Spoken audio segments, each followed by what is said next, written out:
The death of George Floyd has ignited protests and criminal justice reform across the country and the world. Protests continue here in Madison and across Wisconsin. Governor Tony Evers joins us now to talk about what his administration is doing in response to the Black Lives Matter protests. And later we'll be talking with the governor about the ongoing COVID-19 pandemic. Governor Evers, good to see you. Thank you for spending the time with us today. It's good to have a chance to talk to you. Thanks, Susan and Mark. Good to be here. So today is day 11 of the protests in Madison, which thankfully have been peaceful for the most part. But one of the controversial requests that the protesters have is to defund police. And overnight, protesters painted defund police in front of City Hall and the Madison Municipal Building. So what is the conversation that you think we should be having about this issue, especially on the local level?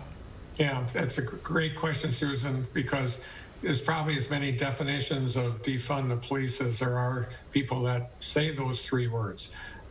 So what I believe and where we need to focus our energy is around the basic knowledge that we know if we can deal with social issues up front, that will lessen the need for police to intervene. And so I think investing in our communities is the absolute top priority, whether it's issues around homelessness or addiction or mental health issues, three good examples. When we invest in those, especially in communities that struggle, that creates a better situation and a better situation for everybody. And it frankly will makes people more safe in their homes and their communities, and lessens the need for intervention by police. So I think the issue has to be around let's talk about social issues that we can address straight head on in all our communities, and we know what they are. It's housing, it's making sure that we have good schools, we have good mental health services. So as we look to improve those going forward, that is going to make a huge difference, I believe, in how police need to intervene. So you think that'll bring those sides closer together? Oh, I think so. The idea that somehow police officers are going to disappear probably is not an accurate thought. We're still going to need help arresting people driving 100 miles an hour down on the Beltline, for example. So, I use that as a huge issue, not a huge issue, but the fact of the matter is, we all want to be safe, and the best way to be safe is to bring people together and invest in those issues that are disproportionately impacting communities of color and poor people.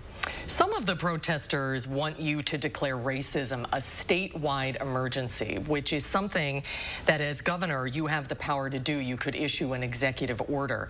What are your thoughts about that? Well, we could do that, but believe me, I am absolutely under the belief that people all across the state understand that this is an emergency. We've obviously had very important and good dialogue using our First Amendment rights all across the state.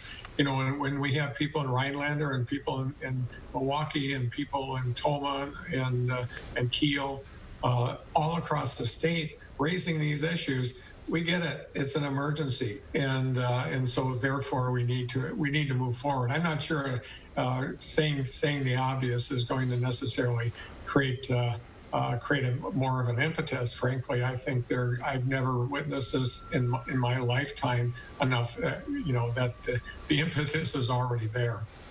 So how can we bring people all over the state together? Well, one thing that I hear a lot, Mark, and this may be news to some, but when I talk to people on the ground, I spend a lot of time doing that all across the state. Not electeds necessarily, but other leaders in the community, whether it's small town or big town in Wisconsin, is that they're convinced that the data already exists and the recommendations are already there. And the last thing they want is another task force or a blue ribbon commission. Bringing people together is important around action items, but people know that These issues have been studied and had task force and blue ribbon commissions for a long, long time. I can remember 1967 where a commission came out of the riots there. And I look back and those recommendations still hold true today. So I'm just excited about the fact that people are concerned about this. Hopefully we can get something done at the state level. A lot of it's going to be done at the local level, and we have to make sure that people's voices are heard. All right, I'd like to talk about the pandemic as well, and we'll do that after the break. Stay with us. Thanks.